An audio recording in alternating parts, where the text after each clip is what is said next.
WhatsApp guys, welcome back once again. So दोस्तों, आज की फिल्म जो एक्सप्लेन करने वाले हैं उसका नाम है बैटल ऑफ सेवास्टोपोल। दोस्तों, ये कहानी रशिया की पहली फीमेल स्नाइपर जिसका नाम ल्यूडमिला उसकी है, जिसने सिर्फ 2 सालों में अपनी स्नाइपिंग से जंग में 309 लोगों को मार गिराया। लेकिन दुनिया आज तक सिर्फ ल्यूडमिला को उसकी कामयाबी की वजह से जानती है, पर कोई ये नहीं जानता कि उसने ये सब हासिल करने के लिए खुद को कितनी तकलीफ पहुंचाई है। सो आज की कहानी में हम उसकी ज़िंदगी के हर पन्ने को पढ़ेंगे कि कैसे ल्यूडमिला एक मामूली सी यूनिवर्सिटी से निकल के अमेरिका की फर्स्ट लेडी की फेवरेट बन गई। ये कहानी की शुरुआत करते हैं। मूवी की शुरुआत में हमें व्हाइट हाउस दिखाया जाता है, जहां पे रेड आर्मी के जाबाज सोल्जर खड़े होते हैं। ल्यूडमिला फर्स्ट लेडी को बताती है कि वो एक फीमेल स्नाइपर है और उसने 309 दुश्मनों को मार गिराया है। ये सुन के वहाँ खड़े सारे लोग हैरान हो जाते हैं और खुद फर्स्ट लेडी भी वो से पूछती है कि तुमने आखिर ये कैसे किया। तो लूडा फ्लैशबैक में जाती है और अपनी ज़िंदगी की किताब को दोबारा खोलती है। हम पहुँचते हैं काइट यूनिवर्सिटी 1937 में, जहाँ पे ल्यूडमिला को देखते हैं। उसके सारे दोस्त उसे लूडा कह के बुलाते हैं। दरअसल आज लूडा के कॉलेज में रिजल्ट आया है जिसमें लूडा फर्स्ट आई है, जिस वजह से वो आज बहुत ही खुश है। इतनी खुशी को सेलिब्रेट करने के लिए उसके सारे दोस्त अगले दिन शूटिंग रेंज में जाते हैं और वहाँ भी लूडा उन सभी को हरा देती है, क्योंकि उसके सारे शॉट्स बुल आइस पे जाके लग जाते हैं। जब इस चीज़ की जानकारी उसके कॉलेज के प्रिंसिपल को लगती है तो वो लूडा का नाम रेड आर्मी में स्नाइपर के लिए भेज देते हैं। लूडा भी वहाँ मौजूद होती है और उसे ये देख के अब उसकी खुशी का ठिकाना नहीं था। कल कुछ दिन बाद उसे आर्मी के एग्ज़ाम के लिए जाना होता है, लेकिन रेड आर्मी में ज्वाइन होने से उसके डैड कुछ खास खुश नहीं थे।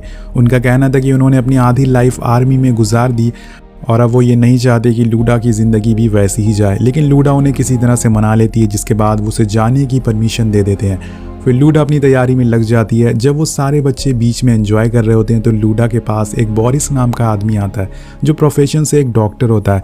बोरिस को लूडा से पहली नज़र वाला प्यार हो जाता है। लूडा भी उसे काफ़ी अट्रैक्ट होती है और इसके बाद बोरिस उसे अपने मॉम डैड से मिलवाता है, जिन्हें लूडा बहुत पसंद आती है। और वो लोग उन्हें शाम के शो के 2 टिकट देते हैं, जिसे वो लोग एक दूसरे के साथ टाइम बिता सकें। लेकिन शो स्टार्ट होने से पहले खबर आती है कि जर्मनी ने रशिया पे हमला कर दिया है, और ये खबर सुनने के बाद लूडा बोरिस से शादी के लिए मना कर देती है, क्योंकि ये जंग का समय है और इसमें देश के लिए लड़ाई करना ज़्यादा ज़रूरी है। ये बोल के वहाँ से चली जाती है। बोरिस उसे रोकने की बहुत कोशिश करता है, लेकिन लूडा नहीं मानती और वहाँ से निकलने के बाद वो सीधा अपनी ट्रेनिंग में लग जाती है। ये ट्रेनिंग दिखने में बहुत आसान लग रही थी, लेकिन करने में बहुत ही मुश्किल थी। लूडा हिम्मत नहीं हारती, वो अपनी पूरी ताकत झोंक देती है। यहाँ के जो सीनियर होते हैं वो सभी लड़कियों से उनके जूते, उनके फैंसी कपड़े, उनके खिलौने सब उनके सामने जला देते हैं और बोलते हैं कि तुम सभी लड़कियों को कठोर बनना पड़ेगा। जंग में सिर्फ एक ही चीज़ मायने रखती है और वो है जीत। तुम्हें इतना कठोर बनना पड़ेगा कि तुम जर्मन्स को मार सको। और इसी तरह से कई दिन की ट्रेनिंग चलती रहती है और फाइनली लूडा की काबिलियत देखकर उसे एक बेहतरीन स्नाइपर का टैग दे दिया जाता है। हम देखते हैं कि यहाँ से लूडा को सीधा वॉर फील्ड में भेज दिया जाता है, जहाँ पे जर्मन आर्मी उनकी तरफ बढ़ रही थी। ये लूडा की पहली जंग होती है और वो पूरी तरह से तैयार थी अपने दुश्मनों का मुकाबला करने के लिए। उसके सीनियर उसे बताते हैं कि तुम एक स्नाइपर हो और तुम्हें सिर्फ उनके कैप्टन को मारना है, जिससे कि उनके सारे सोल्जर की हिम्मत घट जाए और वे ये जंग हार जाए। लूडा काम में लग जाती है, लेकिन इससे पहले वो अपनी बंदूक की पहली गोली चलाए वहाँ पे जर्मन्स प्लेन आ जाते हैं और बॉम्ब गिराने चालू कर देते हैं। और ये सब देखकर लूडा बहुत ही ज़्यादा घबरा जाती है, क्योंकि उसने इससे पहले आज तक ये सब नहीं देखा था। उसके आसपास उसके साथी मारे जा रहे थे और कुछ तो बहुत बुरी तरह से घायल हो रहे थे, लेकिन फिर भी वो आगे बढ़ती है और इसी बीच एक मशीन टैंक उसकी तरफ लुढ़कते हुए आ रहा था। वो वहाँ से भागने की कोशिश करती है, लेकिन तभी वो टैंक आके उसके पास गिर जाता है। पर लूडा किसी तरह से अपनी जान बचा लेती है और दोबारा से अपनी बंदूक ढूंढने लगती है, जिसे वो दुश्मनों को मार सके। और एक एक करके काफ़ी दुश्मनों को मारती भी है, लेकिन इसी बीच एक गोली उसके पास खड़े सैनिक को लग जाती है, उसके साथी को लग जाती है और उस साथी के खून के छींटे उसके मुंह पर गिरते हैं। लेकिन लूडा इस बार घबराती नहीं, वो चट्टान की तरह खड़ी थी और सीधा निशाना सामने दुश्मन के कैप्टन पर लगाती है। उसकी गोली कैप्टन का सीना चीर कर निकल जाती है, जिसके बाद वो लोग जंग जीत जाते हैं। अब दिन खत्म होते होते लूडा पूरी तरह से जान चुकी थी कि असली जंग क्या होती है। उसने जीत तो हासिल कर ली थी, लेकिन साथ में उसने अपने कई साथियों को खो दिया था। और अगले दिन उसकी इस जाबाजी के लिए उसे सम्मानित किया जाता और तोहफे में उसे एक नई स्नाइपर बंदूक दी जाती है। कुछ दिन बीतने के बाद कैंप में लूडा की एक कॉलेज की दोस्त आती है, जिसका नाम माशा होता है।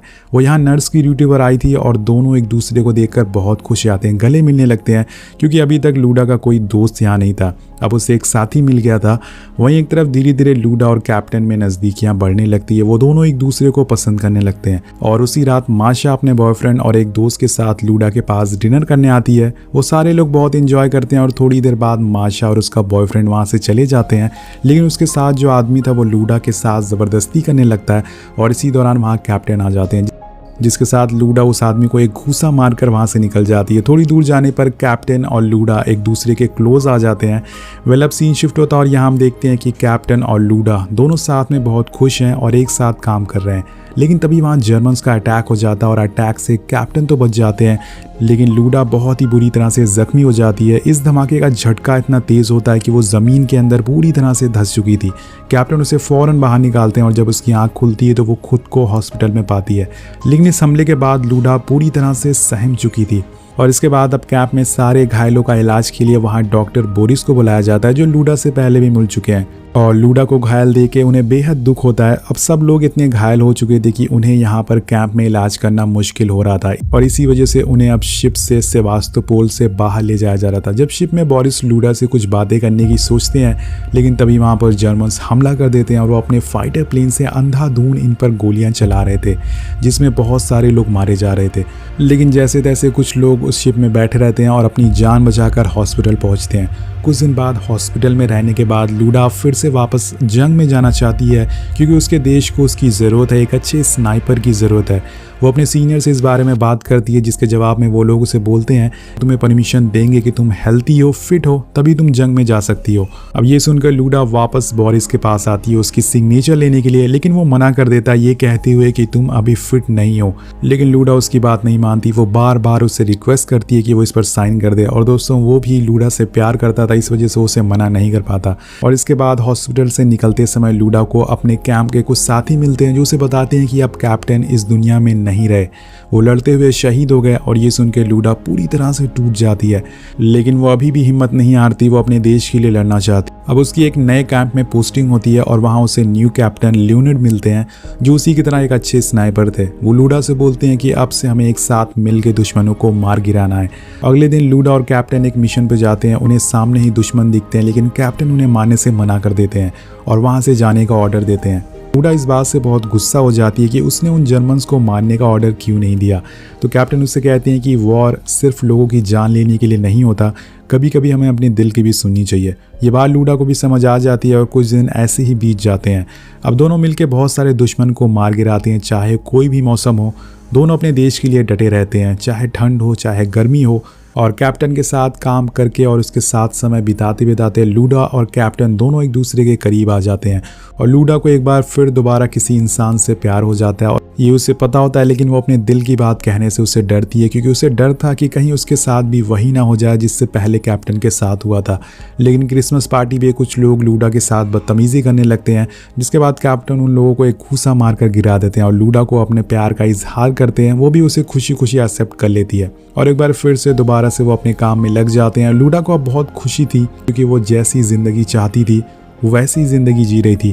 कैप्टन उसके लिए एक अच्छा पार्टनर थे, लेकिन वो इस बात से अनजान थी कि ये जंग है, यहाँ कब क्या हो जाए किसी को कुछ पता नहीं होता। अब इसी तरह से कई दिन बीत जाते हैं और लूडा की दोस्त माशा उसे और कैप्टन को एक दिन खंडर जैसी जगह पे बुलाती है। वो उनको बताती है कि वो और उसका बॉयफ्रेंड वो शादी करने वाले थे, लेकिन कल जंग में वो शहीद हो गया। और ये बोलकर माशा बहुत रोने लगती है, वो अपना आपा खो देती है। लूडा उसे बहुत समझाती है, लेकिन वो उसकी बातों को नहीं समझ पाती और वहाँ से चली जाती है। उसके जाने के बाद लूडा कैप्टन से बोलती है कि उसे अब एक बच्चा चाहिए, क्योंकि अब ये बात लूडा को भी समझ आ गई थी, ये जंग है, यहाँ पर कभी भी कुछ भी हो सकता है। लूडा उसे बोलती है कि उसे एक बच्चा चाहिए, लेकिन जब वो कैप्टन की चुप्पी को देखती है तो उसका जवाब मिल जाता है, जिसके बाद वो वहाँ से बिना कुछ बोले निकल जाती है। इसके बाद दोनों अपनी पर्सनल चीज़ों को भूलकर जंग के लिए निकल जाते हैं। दोनों एक मिशन के लिए एक मैदान में जाते हैं। वो इस बात से अनजान होते हैं कि उस जगह पर लैंड माइन बिछाई गई है। तभी लूडा का पैर एक फ्लेयर गन के ट्रिगर पर पड़ जाता है और जिससे वो चल जाती है, जिसके बाद वो एक एक करके सारे लैंड माइन फटना चालू हो जाते हैं और दोनों अपनी जान बचाने के लिए भागने लगते हैं। लेकिन तभी एक माइन लूडा के पास फटता है और कैप्टन उस पर कूदकर उसकी जान बचा लेते हैं। इस हादसे में कैप्टन बहुत ही ज़्यादा घायल हो जाते हैं और लूडा उन्हें कंधे पर उठाकर कैंप तक ले जाती है, लेकिन जैसे वो कैंप के पास पहुंचती है वो खुद भी होश हो जाती है और जब उसकी आंख खुलती है तो वो खुद को एक बार फिर से हॉस्पिटल में पाती है और एक बार फिर उसका इलाज डॉक्टर बोरिस कर रहे थे। आंख खुलते ही लूडा सबसे पहले उनसे कैप्टन के बारे में पूछती है और बोरिस उसे बताते हैं कि कैप्टन अब इस दुनिया में नहीं रहे। और दोस्तों ये सुनकर उसके अंदर जो हिम्मत बची थी वो भी चली जाती है। वो पूरी तरह से बिखर चुकी थी और जिस बात का डर हमेशा से उसे था वो आखिर में वही हुआ। इस छोटी सी उम्र में उसने 2 बार अपने प्यार को खो दिया। अब वो हिम्मत हार जाती है और सब कुछ छोड़ने का फैसला करती है। और इसी बीच कैंप में रशियन आर्मी के कुछ सोल्जर आते हैं जिसमें एक सीनियर बोरिस को बोलता है कि हमें लूडा की फोटो लेनी है क्योंकि जर्मन्स को लगता है कि अब वो मर चुकी है, लेकिन हमें उन्हें बताना है कि लूडा अभी भी जिंदा है क्योंकि अब वो हमारे लिए कभी ना हार मानने वाला एक सिंबल बन चुकी है। और उसकी फोटो देखकर और भी सैनिक मोटिवेट होंगे। और बोरिस उन्हें फोटो लेने से मना करता है क्योंकि लूडा की हालत अभी ठीक नहीं थी, लेकिन वो उसे धमकाते हैं और जबरदस्ती ही लूडा को यूनिफॉर्म पहना के उसकी एक फोटो क्लिक करते हैं। वो उसे स्माइल करने को कहते हैं लेकिन लूडा स्माइल तो करती है और उसकी स्माइल से ज़्यादा उसके आंसू निकल रहे थे। और ये सीन आपको ज़रूर रुला देगा, ये बहुत ही इमोशनल सीन होता है। इस जंग ने लूडा से सब कुछ छीन लिया। ये सब होने के बाद अब जब लूडा बाहर आती है तो उसकी आंखों के सामने कैप्टन की बॉडी को ले जाया जा रहा था और ये मंजर देखकर मानो लूडा के अंदर से जान निकल जाती है। उसकी पूरी दुनिया ही उजड़ गई थी दोस्तों। अब वो ठान लेती है कि वो आज के बाद कभी भी बंदूक नहीं उठाएगी, लेकिन उसे एक बार फिर से जंग में जाने के लिए कहा जाता है और लूडा बोलती है कि वो अब अंदर से टूट चुकी है, उसके अंदर अब हिम्मत नहीं बची है, वो किसी भी जंग में नहीं जा सकती। लेकिन उसके सीनियर उसे कैप्टन का वास्ता देते हैं और कहती हैं कि तुम्हें जर्मन का सिर्फ एक स्नाइपर को मारना है, जिसके बाद हम एरिया को पूरी तरह से कब्जा कर लेंगे। अगर तुम चाहती हो कि कैप्टन ऊपर जाकर खुश रहे तो तुम्हें उन्हें आखिरी ख्वाहिश को पूरा करना होगा। उनका सपना था कि वो उस एरिया में रशियन फ्लैग को लहराएं और लूडा कैप्टन के इस सपने के लिए हाँ कर देती है और मिशन पे चली जाती है, जहाँ पर वो एक पोजीशन लेके लेट जाती है और पूरी रात दोस्तों गुजर जाती है। अगला दिन भी आता है लेकिन वो जर्मन स्नाइपर अपने बंकर से बाहर ही नहीं आता। अब लूडा के अंदर हिम्मत नहीं बची थी, वो हिम्मत घटने लगी थी। अब वो और इंतज़ार नहीं कर सकती थी। जो चोटें उसे लगी थी उसमें से खून आना शुरू हो गया था। वो हार कर खुद बाहर आ जाती है और उसे ऐसा करते हुए देखकर दुश्मन देख लेता है और तुरंत ही उस पर गोली चलाता है। ये गोली लूडा के हाथ पर लगती है और उसी पर लूडा भी उसे गोली मारती है और उसकी गोली जर्मन स्नाइपर के सीने के आर पार हो जाती है, जिससे कि उसकी वहीं मौत हो जाती है। जब वो उसकी लाश के पास जाती है तो उसके पास उसकी फैमिली की फ़ोटो मिलती है, जिसे देखकर लूडा की आंखों में आंसू आ जाते हैं।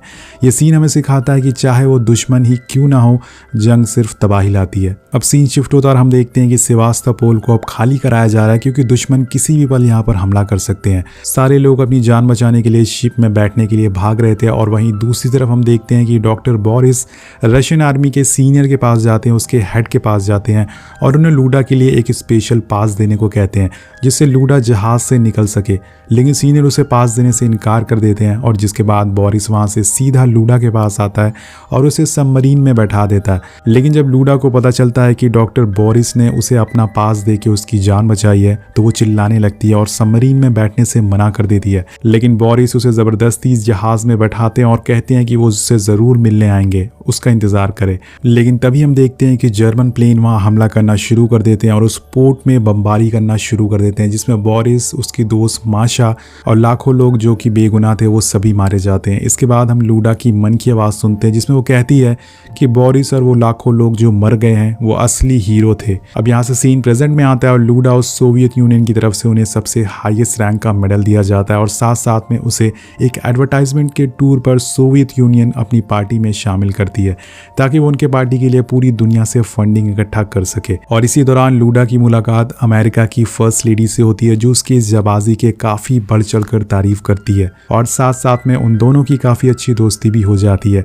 कहानी के आखिर में ईयर 1947 मॉस्को का एक शो दिखाया जाता है जहाँ पर लूडा भी मौजूद होती है जो कि अब बहुत ही बूढ़ी हो चुकी है और उसके साथ उसका बेटा भी होता है। सो गाइज, आपको ये इमोशनल कहानी, ये जंग की कहानी कैसी लगी नीचे कमेंट करके ज़रूर बताएगा। मिलते हैं आपसे अगली वीडियो में। Thank you so much watching. Peace out.